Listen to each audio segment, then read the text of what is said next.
Bullet Club.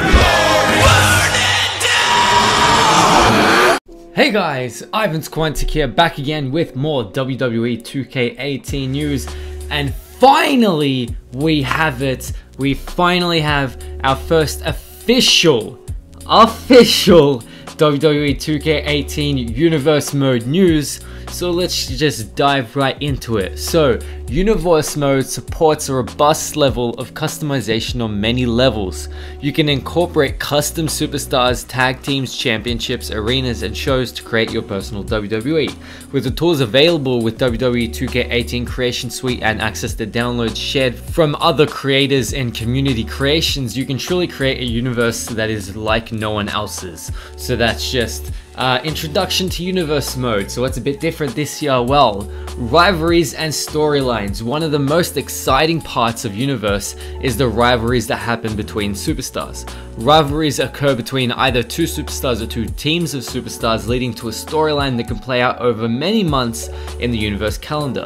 Storylines feature cutscenes and put the rivals in scenarios that you won't normally see through regular matchmaking. Players have a choice in creating their own rivalries or letting them happen on their own. We wanted to improve our systems for rivalries this year, and we've made some changes all around. So first up is potential rivalries. New for this year, rivalries are separated into two types: potential rivalries and active rivalries. As the superstars compete in their matches, perform promos, or perform run-ins and attack on each other, a potential rivalry will be established between them.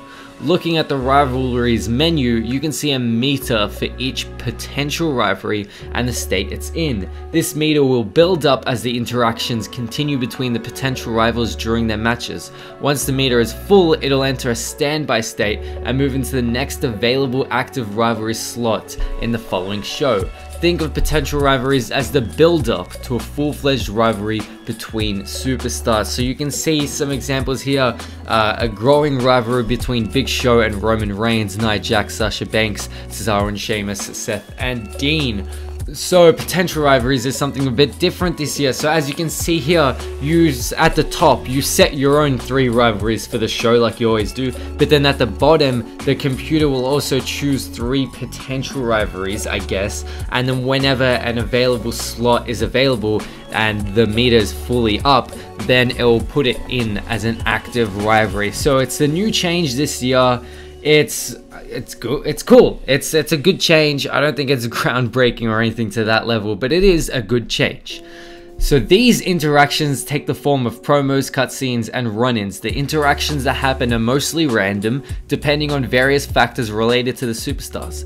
Things like rankings, relationships, the superstars' crowd reaction, and their personalities are some of the things that can influence the chance of an interaction happening, as well as the type of interaction.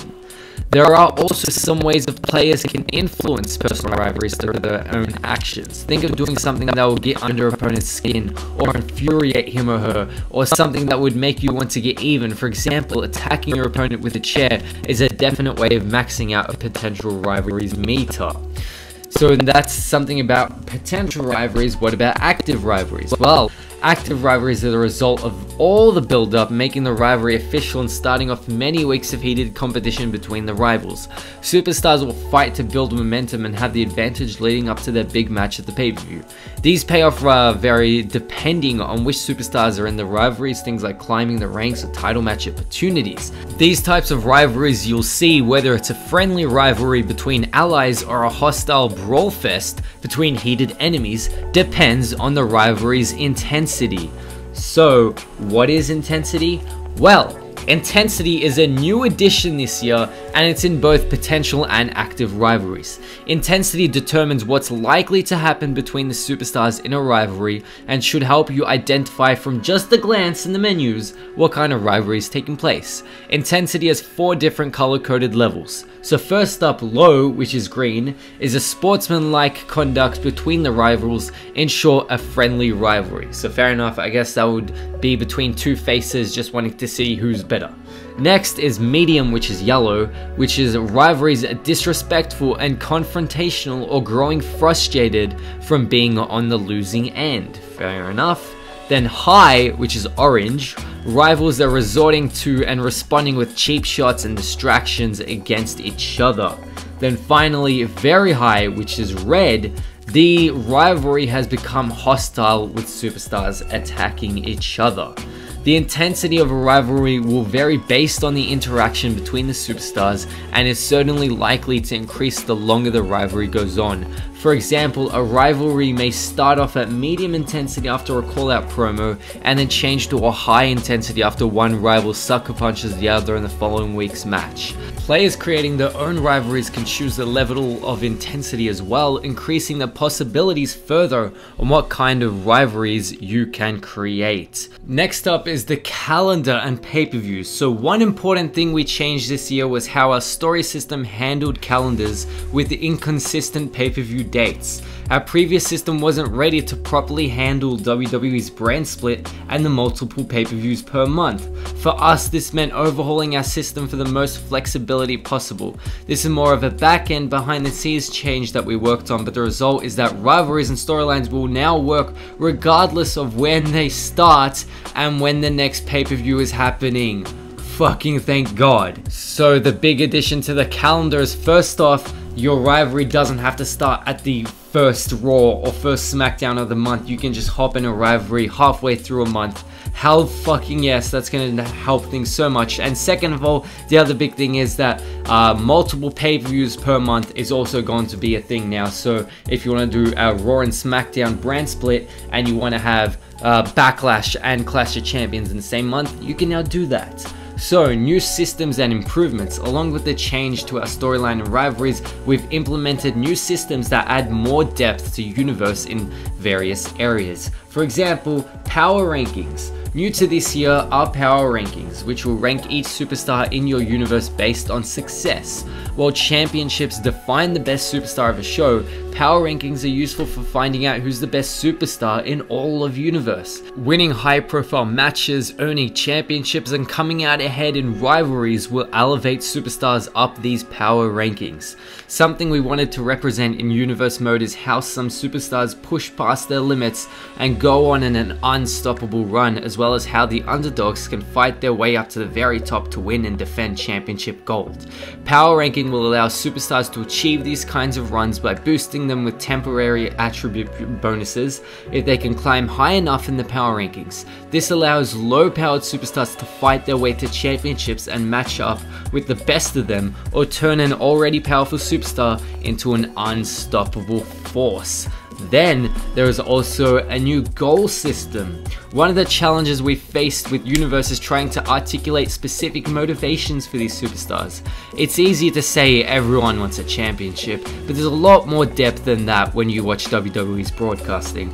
As a result, we've implemented personal goals for superstars that they can chase after as they compete in Universe. Goals change for each superstar based on various factors like their rankings and relationships. Champions want to defend their titles, and the number one contenders want to win those titles. Close allies may want to form a tag team, while a team on a losing streak may want to split up, and so on. Goals have an impact on the types of matches and rivalries that will get started for the superstars. You'll also have the ability to customize goals for superstars so that you have some suggestive control over superstars and how they are booked. Now, matches and match types. We've integrated some of the match type additions and improvements from gameplay into Universe as well. You'll see 8-man matches in Universe, such as 8-man battle royals and 4v4 tag team matches. Just as with previous titles, you can customize the match cards of the shows to suit your needs. This even includes the custom matches you create in the creation suite, bringing your own style of competition to Universe. And as you're playing through matches, there's a chance that one superstar completely outclasses and overwhelms their opponents from the very start. Superstars with significantly higher attributes than the opponents can cause a squash match to occur, putting their opponents in a situation where they must mount a considerable offense to survive or suffer crushing defeat. Now, if this is actually true, and if, for example, I'm playing The Rock and I verse TJP, I can just demolish TJP in a squash match. I think that will be fucking fantastic. We needed something like this for so long, so this covers our look into what's new for Universe this year in 2K18. this is pretty good. I'm happy. Nothing game-changing or revolutionary. I think obviously they're gonna hype it up more than it is, so it sounds pretty cool here. In the game, it's not gonna be really that much different. I'm 99% sure it's still gonna end up the same way, where Raw, say I set up a rivalry between Roman Reigns and John Cena, every single week it's gonna be Roman vs John, Roman vs John, Roman vs John, Roman vs John, pay-per-view Roman vs John. It usually ends up being like they fight each other on the Raws every single week. That probably will happen. Some good little additions, for example, being able to start up a rivalry midway through a month that's been needed for so long. You can have multiple pay-per-views per month for the brand split. So the goal system's cool. The power rankings, I guess it's pretty cool. It's not really gonna change that much. It would just be cool to see who's the most dominant, but you can't really do anything with that information. I think it's pretty good. Nothing revolutionary, but Universe Mode is seeming pretty good. But I think I can do it a bit better, so subscribe to my channel, because if you've been subscribed for a few years, you know how all out I go with my Universe Mode, and I make it pretty legit. It doesn't even resemble much of a Universe Mode because I tamper with it so much and make it so realistic. So subscribe, you'll want to see that. And yeah, tell me what you guys think of Universe Mode in the description down below. I think if Road to Glory is really good, if it's as good as my career in NBA 2K, then I think it's settled and it'll be amazing. I hope it is. It might not be, we'll see. But yeah, Universe Mode, I think it's more of an evolution over revolution. Nothing too game changing, but it's all good. If it's not broke, don't fix it, you know what I mean? So thank you guys so much for watching. Remember to subscribe, and I'll see you guys in the next one.